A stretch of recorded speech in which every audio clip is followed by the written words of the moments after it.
CNB Bank Raceway Park in Clearfield has been known by different names in its over 40 years of existence. It's been anything from a 3/8 mile to its current 5/8 mile configuration.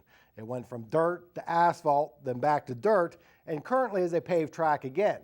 New owner Rob Hint is breathing new life into the facility.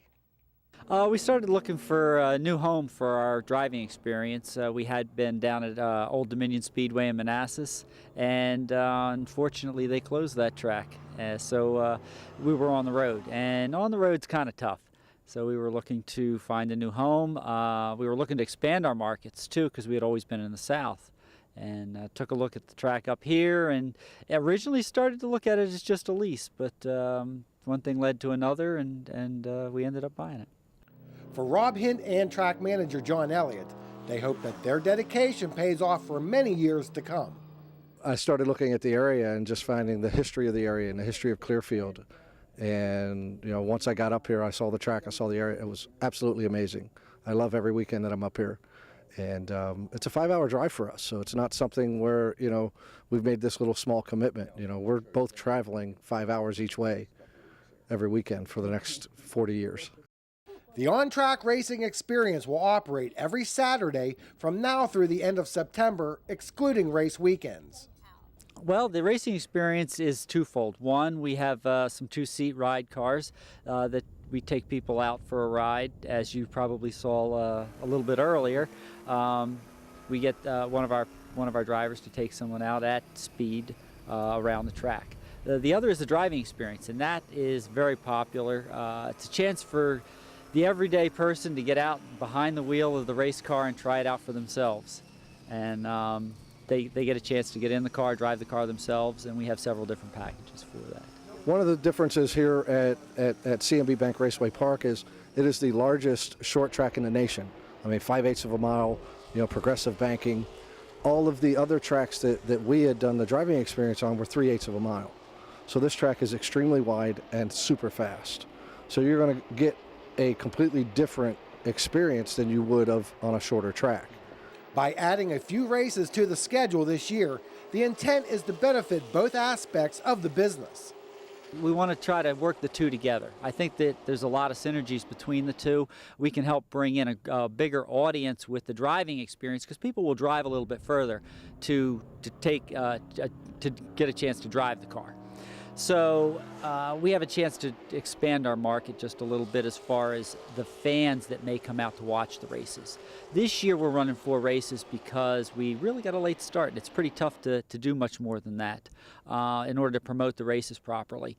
Next year we're looking at running 8 to 10 races, okay? And then we'll move the driving experience to some Sundays in that case. In the past few years, the track, then dirt and known as Central PA Speedway, hosted some big events with tremendous crowds. So asphalt racing can be a tough sell in the region. Well, I've always loved asphalt racing, and I know I've heard a lot of people tell me, Central PA is dirt track country, and you're barking up the wrong tree. But there's a lot of people out here who just love racing, and there's a lot of people out here who haven't had the chance because most of these tracks have been closed. And to do some asphalt racing. We've had a lot of people. The community support and the community interest has really been tremendous in local racing, and we want to get the local guys involved. I mean, that's what the fans come out to see. Even consider the guys who love it as dirt and say, "Oh man, I wish it was still going to have dirt on it." But hey, I wish you the best of luck with whatever endeavor that you are doing. I haven't had anybody tell me, "Hey, I wish it would stay closed." This is a racing community, and if there's a place to race, they want to have racing at it. To compound matters, America's Motorsports Park reopened this year and runs their events on Saturdays as well. And it is located only a couple of miles from CNB Raceway Park. I've actually talked with Jeff Taylor down at the America's Motorsports Park, and we've talked a lot about working together, and we also cater to a slightly different crowd. You have people that are strictly want to watch dirt and strictly want to watch asphalt, and then we're going to have some crossover people who just love racing, and they don't care which one they're looking at, and we want to work together.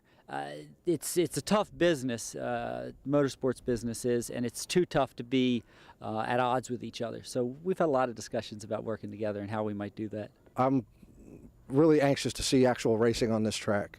You know, get 30 cars out there and green flag drops. It's going to be amazing. Their first race on the schedule will be a 100-lap late model race on June 22nd, along with the Super Cup stock cars. Now coming up next, we go to Susquehanna Speedway Park. It's the 410 Sprinters in action. Keep it right here.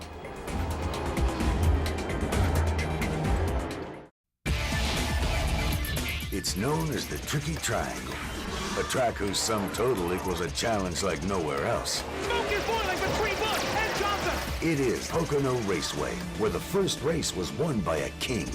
Every race is full throttle to the photo finish. Virtual dead heat. And wrecks are not the end, but the start of a comeback. This is Pocono Raceway, where history is measured in right angles.